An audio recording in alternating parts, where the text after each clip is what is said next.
You know, I'm always talking about pollution and problems and things that we can do to change our impact on our home. This planet is our home. And interesting article that I read that's going around the web. It's pretty viral right now. It's called "The Ocean is Broken." If you haven't read it yet, what I want you to do first is read the article in reaction to the original article first. So I'm going to put the link below with some excerpts. And after you finish that article, which is in the website The Conversation, then you can read the original article that was in the Newcastle Herald. I guess that's down in Australia. I want you to read that one first because it's kind of sobering about this emotional original article, "The Ocean is Broken."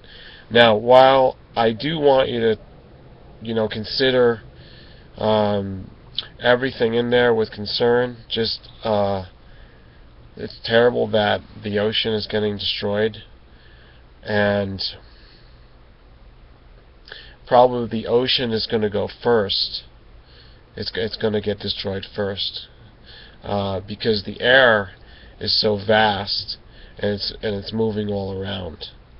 Okay, it's interconnected. The oceans, though, have to follow their channels, and so problems do get isolated and don't spread out as quickly.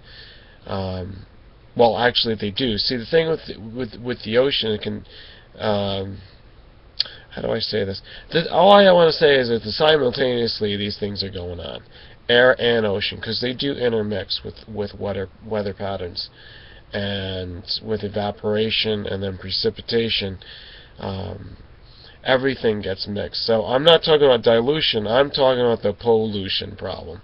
Now, when it comes to land, usually compared to ocean and also the air, land is limited, but if you tuck away things underground, they usually will stay isolated for as long as people can remember, like maybe 5 or 10 years, until they start seeping into the aquifer, or they start getting, by erosion, the stuff starts to get uncovered, or whatever the problem might be of leakage and spreading of the problem, the toxins, the garbage.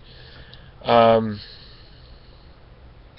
much of this is something we can attribute to Fukushima, with the ocean being broken? Well, wow, that's a great question. If I knew for sure, I would be able to act on it.